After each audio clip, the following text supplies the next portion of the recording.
가사를 잠깐 떠올려 봤는데 아주 가사가 참으로 은혜로웠습니다. 귀한 찬양 늘 아침마다 수고해 주시는 우리 성가대 정말 감사드립니다. 여러분 안녕히 주무셨습니까? 요즘은 막 덥고 비도 많이 오고 습하고 하는데 건강에 잘 유의하시길 바라고요. 이렇게 교회가 제일 시원하지 않습니까? 네, 이 시원한 교회에서 또 이렇게 예배드릴 수 있어서 너무나 감사합니다. 우리 서로 반가운 얼굴들인데 정말 잘 오셨습니다. 한번 좀 이렇게 인사할까요? 네, 정말 잘 오셨어요. 우리 2층에 계신 분들도 정말 잘 오셨습니다. 네, 오늘은 반복되는 실수와 주님의 신실하심에 대해서 한번 좀 나눠보려고 합니다.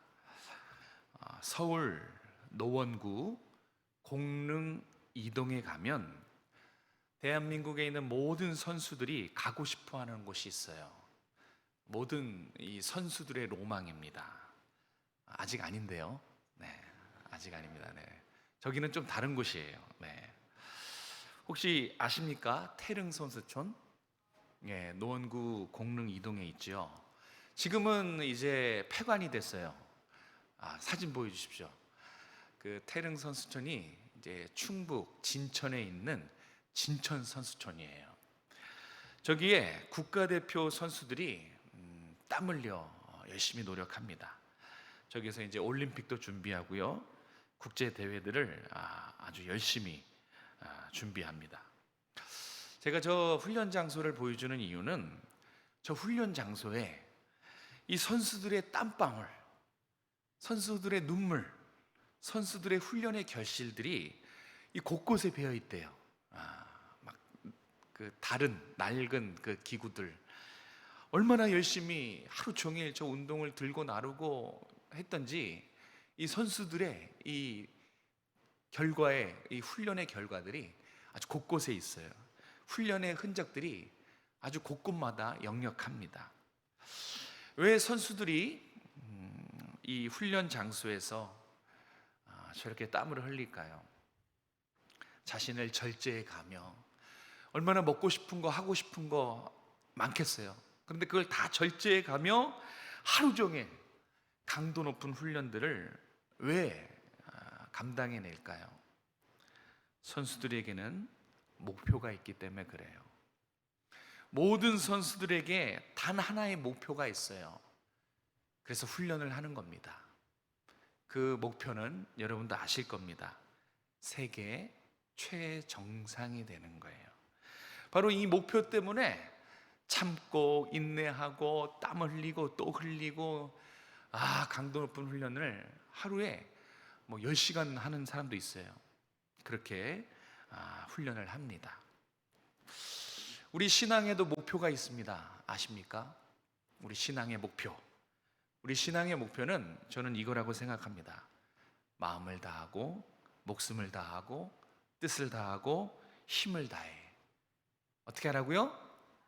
주 너의 하나님을 사랑하라. 이게 다가 아니죠. 뒤에 또 있죠. 이와 같이 내 이웃을 내 몸과 같이 사랑하라. 이 목표예요. 다른 말로 하면 주님처럼 성장하고 성숙하라는 뜻입니다. 여러분의 목표 제가 말씀드렸어요. 그리스도의 장성한 분량에 이르기까지 성장하고 성숙하는 거예요. 왜 우리가 성장하고 성숙해야 됩니까? 이건 아주 중요한 질문이죠. 왜 성숙하고 성장해야 되는가? 이유는 간단합니다. 성숙하고 성장하지 않으면 저와 여러분은 살 수가 없기 때문에 그래요. 살 수가 없어요. 성장하고 성숙하지 않으면 살 수가 없어요. 잘 생각해 보세요. 성장하지 않으면, 성장하지 않아요. 그러면 잘못 사는 정도가 아니라 하나님의 뜻을 정면으로 가로막는 장애물로 전락해요. 성장하지 않으면 장애물이 되는 거예요. 성숙하지 않으면 어떻습니까? 성숙하지 않으면 살 수 없는 정도가 아니라 그 자체로 성숙하지 않은 그 자체로 하나님의 영광을 가리는 삶으로 전락하기 때문에 그래요. 그래서 훈련이 필요한 거예요. 제가 오늘 여러분과 나누고 싶은 주제는 훈련이에요. 훈련이 필요합니다. 훈련을 통해서 우리의 믿음이 자라야 돼요. 훈련을 통해서 반드시 신앙 인격에 성숙이 있어야 한다는 것입니다. 그래야 성도답을 수 있어요. 성숙과 성장이 있어야 우리 성도는 행복합니다. 의롭게 되고요, 하나님을 기쁘시게 하는 삶을 살아갈 수가 있는 것입니다. 오늘 훈련이 필요한 이유에 대해서 이 사건을 통해서 한번 구체적으로 나눠보도록 하겠습니다. 자, 1절과 2절 말씀을 다시 한번 읽겠습니다. 1절과 2절입니다. 시작. 아브라함이 거기서 네게부 땅으로 옮겨가 가데스와 술 사이 그랄에 거류하며 그의 아내 사라를 자기 누이라 하였으므로 그랄 왕 아비멜렉이 사람을 보내어 사라를 데려갔더니. 아멘. 자, 이 지금 어렵진 않죠? 1절, 2절이 어떤 내용인지 이렇게 좀 상상이 되시죠? 자, 이 1절, 2절에도 왜 훈련이 필요한가 중요한 이유가 나옵니다. 훈련이 필요한 이유, 첫 번째는 반복되는 실수와 실패를 멈추기 위해서 훈련이 필요해요. 훈련해야 그 반복되는 실수, 우리 신앙의 반복되는 실패를 끊어낼 수가 있어요. 그래서 우리는 훈련을 해야 되는 겁니다. 창세기 12장에 보면요, 오늘 저희는 20장을 보고 있는데요, 창세기 12장에 보면 오늘 이 사건과 완전히 똑같은, 정말 똑같이 겹치는 사건이 기록되어 있어요. 아브라함이 아내를 나의 누이다, 이복 동생이다 라고 속인 그 실수가 이번 20장이 처음이 아니라는 거예요. 그 12장은 아브라함이 20여 년 전이에요. 그러니까 20여 년 전에도 애굽에서 아브라함이 똑같은 실수를 했어요. 아내 사라를 누이라고 속이죠. 그래서 하마터면 아내를 잃을 뻔했습니다. 그때도 애굽 왕한테 엄청 욕을 먹었죠. 한번 확인해 보겠습니다. 창세기 12장 11절에서 13절입니다. 우리 같이 한번 읽겠습니다. 시작.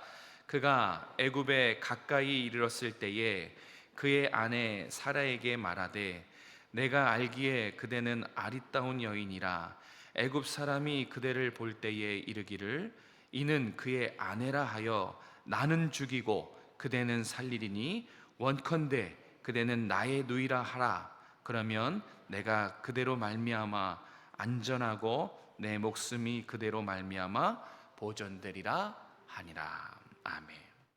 일부분만 읽었는데요, 이렇게 같이 펼쳐놓고 보면 뭐가 12장이고 뭐가 20장인지 헷갈려요. 지명과 뭐 애굽왕, 그랄왕 이렇게 그 내용을 자세히 보지 않으면 12장의 애굽 사건과 20장의 그랄 사건이 정말 혼돈될 정도로, 뭐가 어떤 사건인지 구별 못할 정도로 이 두 사건이 아주 똑 닮았어요. 그러니까 아브라함은 지금 같은 실수를 반복하고 있는 거란 거예요. 그 옛날에 그 버릇이 또 툭 튀어나온 거예요. 그래서 똑같은 실수를 지금 똑같이 범하고 있습니다. 본문이 쓰여진 이 고대 시대에는요, 왕의 권세가 엄청났어요. 한 성읍의 왕, 성주라 그랬는데 왕, 이 왕의 권세가 어느 정도였냐면 어떤 여자든지, 뭐 남의 아내든지 이렇게 그 성을 지나쳐가는 어떤 행인이든 여자든지 상관없이 자기 성 안에 들어오면 첩으로 취할 수 있는 권세가 있었어요. 그리고 이런 모습들은 이 성경이 쓰여진 이 당시에는 그냥 일반적인 현상이었어요. 그러니까 왕의 권세가 대단한 거죠. 누구든지 이렇게 원하면 첩으로 취할 수 있었습니다.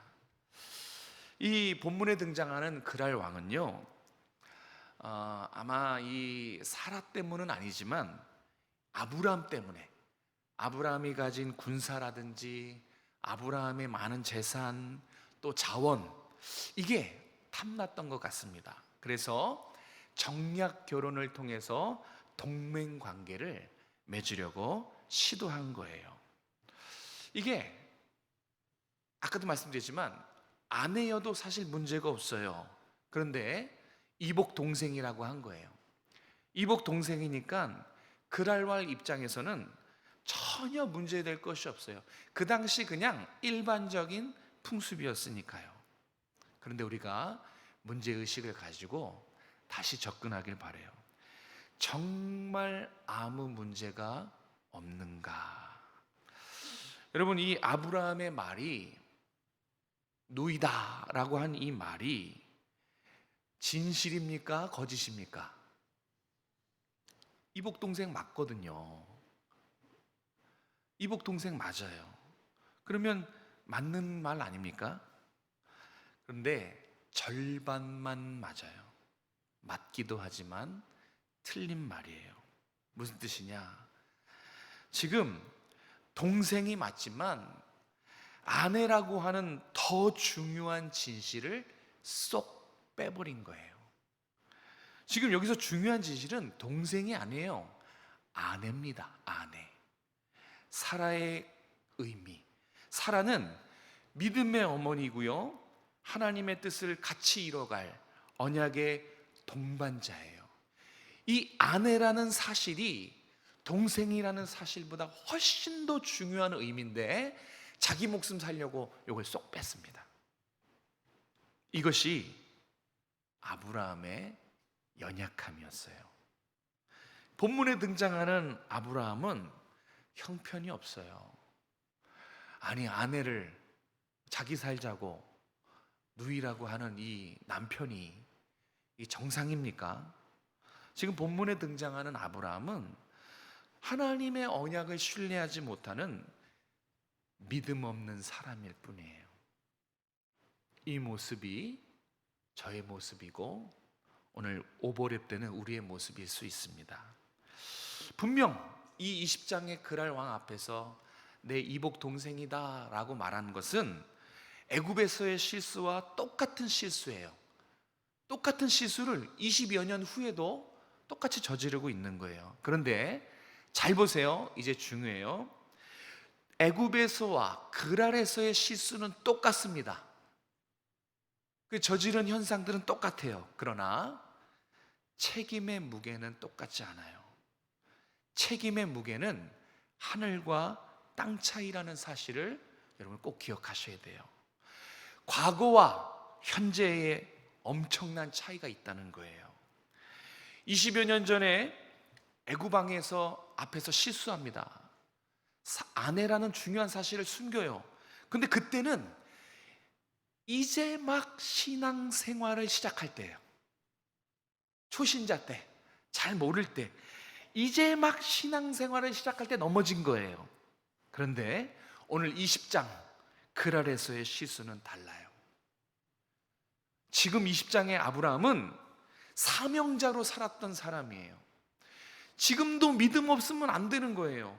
지금의 아브라함은 믿음의 조상으로 20여 년 신앙생활한 사람이라고요.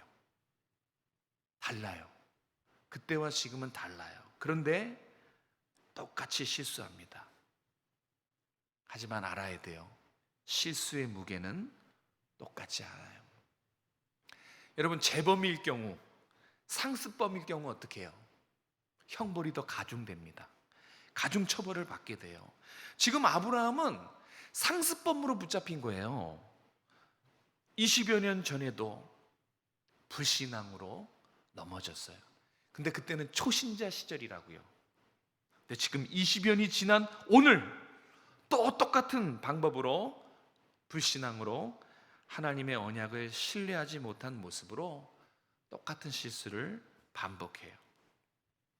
우리도 그럴 때가 참 많아요. 하나님 앞에 바르게 살고 싶지만 신기하게 넘어진 그 자리에서 또 똑같이 실수, 또 똑같은 실수를 연거푸 반복할 때가 정말 많아요. 그런데 아셔야 돼요. 어제의 실수와 오늘의 실수는 책임이 달라요. 그 무게감, 그 막중함이 정말 달라요. 자, 중요한 거는 어떻게 이 반복된 실수를 끊어낼까? 어떻게 이 연약한 믿음을 극복할 수 있는가 하는 거예요. 그래서 뭐가 필요하다고요? 훈련이 필요한 거예요. 믿음의 훈련. 이 믿음의 훈련이 저와 여러분에게는 너무너무 필요한데, 우리에게는 아주 훌륭한 이 훈련 장소가 있습니다. 여러분도 들어보셨을 거예요. 이 대한민국의 선수들은 저 진천 선수촌에서 땀과 훈련을 열심히 하지만, 성도들에게는 아주 좋은 훈련 장소가 있어요. 다 똑같아요. 드러나 보셨습니까? 광야. 저 광야가 저와 여러분의 훈련 장소예요. 저 광야에 가보면, 저는 가봤습니다. 엄청 덥고요, 엄청 춥고요, 사람이 살만한 곳이 못 돼요. 한 교수님이, 신학교 교수님이 역사학을 가르치는데 맨날 구약 그 광야에서 이스라엘이 원망 불평할 때마다 그 교수님이, 아니 뭐 그렇게 원망 불평을 하냐고 막 그랬대요. 아니요, 왜 이렇게 믿음이 없냐고. 근데 이 교수님이 성경지리 답사를 간 거예요. 저 광야를 한번 경험해보고 나서는 이스라엘 백성들의 원망과 이게 이해가 되더래요. 사람이 살 수 없어요. 아무것도 없어요. 오직 주님만 보이는 곳입니다. 세상과 문제보다 주님이 더 크게 보이는 곳, 주님만 보이는 곳이 바로 광야, 훈련 장소예요. 저 광야에서 할 수 있는 게 뭐가 있을까요? 한번 생각해 보세요. 없을걸요? 광야에서 할 수 있는 것은 아무것도 없어요. 주님께 주님의 뜻을 묻는 것밖에 없어요. 그게 광야예요. 그래서 우리의 훈련 장소인 광야에서 주님 우리를 광야로 보낼 때, 훈련 장소로 내몰릴 때 뭘 할 필요가 없어요. 사실 우리의 훈련은 땀을 흘리고 운동을 하고 그런 게 아니에요. 무릎 싸움인 거예요. 우리의 광야의 훈련에서 오로지 할 수 있는 것은 기도밖에 없어요. 혹시 우리 가운데 지금 광야에 계시다면 하나님이 여러분을 사랑하시는 겁니다. 사랑하시기 때문에 이제 하나님의 목표를 이루실 거기 때문에 훈련시키는 거예요. 그러니까 열심히 하나님의 뜻을 물으시면 됩니다. 그러면 하나님이 그 광야, 평생 광야에 두지 않으십니다. 훈련의 목적으로 한시적으로 광야를 집어넣었다가 꺼내세요. 그런데 집어넣을 때는 연약하지만 꺼낼 때는 강한 용사로, 이전보다 더 신실한 성도로 그렇게 하나님이 만드세요. 그게 하나님의 목적이에요. 그 목적 때문에 광야로 미시는 거예요. 그러니까 광야에 계실 때, 혹시 지금 광야에 계시다면 하나님 사랑하는 겁니다. 하나님이 여러분 사랑하는 것이고, 열심히 하나님의 뜻을 물으시면 하나님이 그 뜻도 알려주시고 더 성숙하고 성장한 여러분의 신앙인으로 하나님이 만드실 거예요. 그런 줄로 믿으시기 바랍니다. 이것이 하나님의 훈련의 이유예요. 반복된 실수, 이제 그만해야죠. 반복되는 실패, 매번 음주에 넘어지고, 매번 분노에 넘어지고, 매번 믿음 없는 삶에서 그 삶에서 탁 넘어지는데, 고꾸러지는데 다 이유가 있어요. 연약하기 때문에 그래요. 우리는 정답을 알아요. 훈련이 필요하구나. 하나님이 광야로 내모실 것입니다. 미워서가 아니에요. 사랑해서예요. 여러분이 성장해야, 여러분이 장성해야 그 문제를 씨름하고 이겨낼 수 있기 때문에 하나님이 훈련을 때로는 감행하십니다. 그 훈련을 기쁘게 달갑게 받아내신 여러분 되시길 바랍니다. 자, 두 번째, 우리 9절과 10절 말씀을 같이 한번 읽겠습니다. 9절과 10절입니다. 시작. 아비멜렉이 아브라함을 불러서 그에게 이르되 내가 어찌하여 우리에게 이렇게 하느냐? 내가 무슨 죄를 내게 범하였기에 내가 나와 내 나라가 큰 죄에 빠질 뻔하게 하였느냐? 내가 합당하지 아니한 일을 내게 행하였도다 하고 아비멜렉이 또 아브라함에게 이르되 내가 무슨 뜻으로 이렇게 하였느냐? 아멘. 자, 훈련이 진짜로 필요한 이유가 있어요. 물론 우리의 성장과 성숙도 있지만 반복되는 실수와 실패를 끊어내는 것도 있지만 저는 이 두 번째 이유가 더 중요하다고 봐요. 훈련이 필요한 가장 중요한 이유. 성도가 성장하지 않으면 주님이 세상의 질타를 받습니다. 우리 때문에 주님이 욕먹는다고요. 그래서 우리는 성장하고 성숙해야 돼요.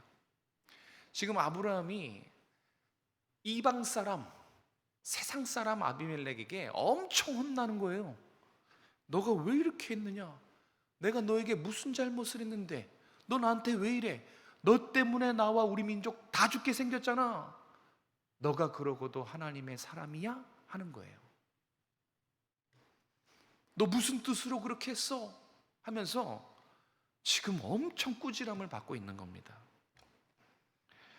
정말 망신이지요.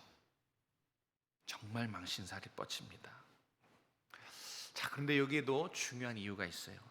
자, 지금 아브라함은 정말 코너에 몰렸어요. 아내를 뺏길 지경입니다. 아무도 도와줄 수 없고 누구도 해결해 줄 수 없어요. 그때 하나님이 개입하십니다. 만약에 자칫 그랄 왕이 사라와 동침하는 날에는 무슨 일이 벌어져요? 아브라함의 가정이 깨질 수 있어요. 뿐만 아니라 아브라함과 사라를 통해서 이루실 하나님의 구원 계획이 물거품이 될 수도 있어요. 지금 이 사건은 단순한 사건이 아니에요. 아브라함의 가정만의 사건이 아니에요. 하나님의 큰일이 무너지게 생긴 절체절명의 위기 상황이에요. 누구도 도와줄 수 없어요. 아무도 해결해 줄 수 없어요. 그때 하나님이 그랄 왕 꿈에 개입하십니다. 3절에 보시면 하나님이 꾸짖으세요. 너는 죽은 자로다. 사라를 돌려보내지 않으면 너와 너의 민족이 모두 죽을 것이다. 이렇게 하나님이 그랄 왕 꿈에 현몽해서 경고를 날리세요. 얼마나 놀랐을까요?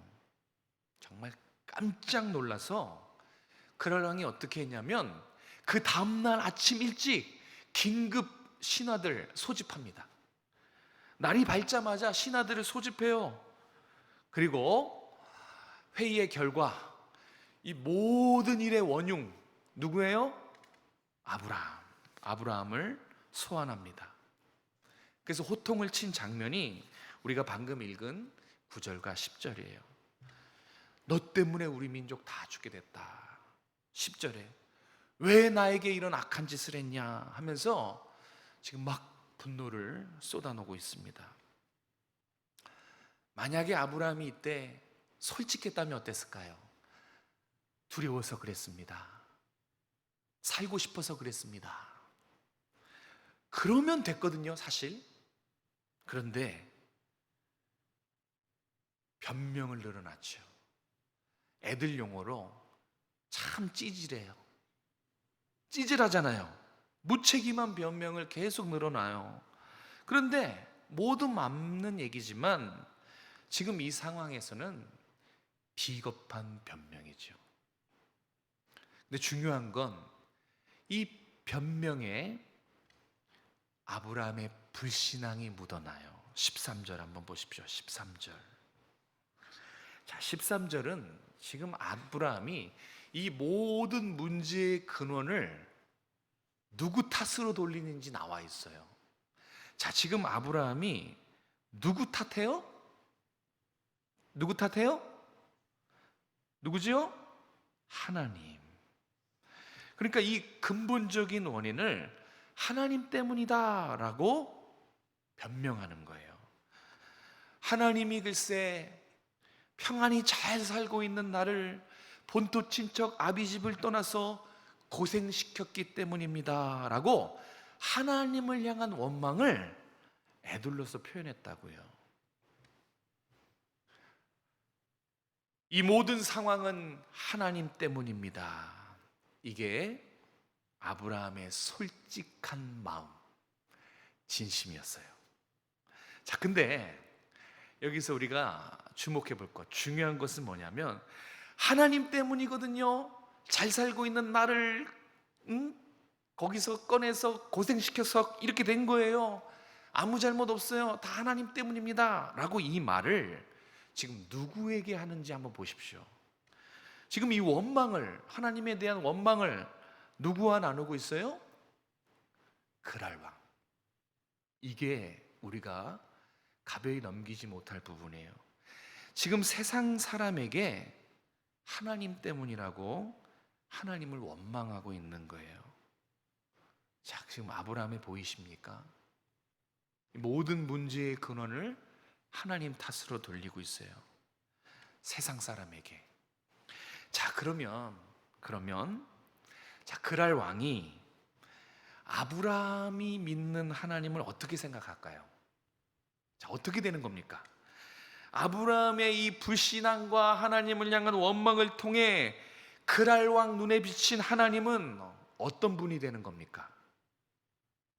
자녀를 고생시키는 분, 자녀를 힘들게 하는 분, 자녀를 원망하게 만드는 분, 이런 분으로 비춰지지 않을까요? 이런 하나님을 누가 믿습니까? 저부터 안 믿습니다. 우리가 훈련되지 않는 미성숙한 신앙으로 살아간다면 내 주변에 있는 사람들이 나를 통해 만나는 하나님은 어떤 하나님일까요? 부족한 하나님, 매정한 하나님, 화가 많은 하나님, 변덕이 심한 하나님, 절대로 믿고 싶지 않은 하나님, 그 하나님을 만나게 될 확률이 100%라는 거예요. 사랑하는 성도 여러분, 묻지 않을 수가 없네요. 여러분은 어떠십니까? 여러분의 삶을 통해서 전해지는 하나님, 우리가 정말 사랑하고 날 구원해 주신 그 하나님인데, 여러분의 삶을 통해 전해지는 하나님은 어떤 하나님이십니까? 생각해 보세요. 여러분 주변에 있는 가족과 친구, 직장 동료들이 여러분에게서 보게 되는 하나님은 과연 어떤 하나님일까? 이거 반드시 생각해 보셔야 돼요. 사랑하는 성도 여러분, 우리가 잘하지 않으면요, 우리가 성숙하지 않으면요, 세상은 주님을 대단히 오해합니다. 뿐만 아니라 주님의 몸된 교회를 세상이 질타를 해요. 꾸중을 하고 욕을 합니다. 그래서 하나님은 우리를 훈련시키실 수밖에 없는 것입니다. 본문에도 하나님이 아브라함을 훈련시키는 모습이 나와 있어요. 직접적으로 훈련이라는 단어는 사용하지 않으셨어요. 그런데 훈련으로 대체할 수 있는 단어가 오늘 본문에 있습니다. 그 단어가 뭔지 아십니까? 2번이나 등장하는데 7절에도 나오고 저 뒤쪽에도 한번 나오는데 바로 선지자입니다. 선지자. 이 선지자라는 단어는 훈련이라는 단어라 바꿀 수가 있어요. 하나님이 지금 연약하고 실수 많은 아브라함을 아비멜렉 앞에서 선지자다 하면서 높이십니다. 그는 선지자다. 이 말 한마디가 되게 중요해요. 이게 무슨 뜻이냐면, 아비멜렉 너 잘 들어라. 그는 선지자야. 그는 너가 정치적으로, 외교적으로 동맹을 맺을 사람이 아니라 너와 종교적으로, 영적으로 동맹을 맺을 유일한 사람이래. 그러니까 너의 축복의 통로라는 거예요. 그랄 왕의 인식을 바꿔놓은 한마디가 바로 하나님의 대리자인 뜻인 선지자예요. 7절에 보시면 그가 너를 위해 기도하리니 어떻게 돼요? 너가 살리라. 하나님이 직접 하실 수 있어요. 꿈에도 나타나셨는데 직접 못 하실 일 없죠. 직접 하실 수 있지만 아브라함을 높이십니다. 반복해서 넘어진 실수한 아브라함에게 기회를 주세요. 아브라함에게는요, 자신의 아내를 빼앗은 이 아비멜렉은 대적자예요. 적대감을 가진 사람이에요. 그런데 이 아브라함의 훈련은 뭐냐면 이 적대감을 가진 대상을 품고 축복 기도해 주는 거예요. 바로 축복해 주는 거, 기도해 주는 거, 이게 아브라함의 훈련이었어요. 결국 어떻게 하는 줄 아십니까? 17장 가서 보십시오. 17장에 아브라함이 하나님께 기도하매, 훈련에 임한 거예요. 아브라함이 기도합니다. 그래서 오늘 이야기의 결론은 모든 이야기가 다 잘 해결돼요. 사라는 아브라함의 품에 돌아왔고요, 그랄 왕과 그 민족이 무사했고요. 더 중요한 건, 집중한 것은 그동안 닫혀 있었던 그랄 왕 가문의 태문이 하나님이 활짝 열어주십니다. 이게 지금 놀라운 사건이에요. 하나님의 대리자인 아브라함은 자격이 없었어요. 거짓말하지요, 변명하지요, 비겁하지요, 무책임하게 핑계만 대지요. 그런데 하나님은 신실하게 아브라함을 훈련시키십니다. 이 훈련을 통해서 아브라함을 축복의 통로로 사용하세요. 훈련된 아브라함이 결국 그랄 왕 가족을 축복하고 그 민족을 축복함으로 인해서 정말 그 민족이 살아나고, 그랄 왕의 가문의 고통과 근심과 아픔이었던 이 태의 문이 활짝 열리는 축복의 통로로 하나님이 사용합니다. 이 그랄 사건을 통해서 아브라함이 깨닫는 게 있어요. 그의 믿음이 한 단계 성장합니다. 아브라함이 이 반복된 실수를 통해서 하나님을 발견해요. 그가 발견한 하나님은 뭐냐면 태의 문을 여시고 닫으시는 전능하신 하나님, 이 하나님을 다시금 발견하게 돼요. 여러분, 20장에서 아브라함이 이 생사화복의 주관자 되신 하나님을 깨닫는 건, 이건 너무너무 중요해요. 아브라함을 훈련시켜서 축복의 통로로 다른 가정의 태의 문을 여는 생사화복의 주관자 되심을 깨닫는 것은 이 20장에서 제일 중요한 부분이에요. 왠지 아십니까? 이제 곧 21장에 어떤 사건이 등장하는지 아십니까? 21장에 닫혔던 태의 문이 열리는 이 그랄 왕의 기적이 누구에게 나타나게요? 아브라함과 사라 자신에게 나타나요. 그러니까 이 20장은 그림자예요. 이 다른 가족의 태의 문을 여시는 걸 통해서, 아, 하나님은 생사화복의 주관자시구나, 그걸 깨닫고 이 그랄 왕의 기적이 이제 곧 자신의 기적이 될 것이기 때문에 이 20장에 아브라함의 믿음의 성장은 너무너무 중요합니다. 사랑하는 성도 여러분, 우리 하나님 어떤 분이십니까? 우리 하나님은 나는 모르지만 내 인생에 개입하시는 분이에요. 훈련시키시는 분이십니다. 그러나 이 하나님의 훈련에는 분명한 목적이 있음을 기억하시기 바라요. 우리를 더 성장시키는 거예요. 어제보다 오늘, 오늘보다 내일이 더 그리스도를 닮은 성화된 성숙한 사람으로 만들어가기 위한 하나님의 목적 때문에 하나님 우리 삶에 개입하셔서 우리를 광야로, 훈련의 장소로 데려가서 우리를 훈련하십니다. 그래야 우리가 하나님이 쓰시는 축복의 통로로 사용될 수 있기 때문에 그래요. 물론 광야는 힘들고 어려운 곳입니다. 두렵고 떨린 곳입니다.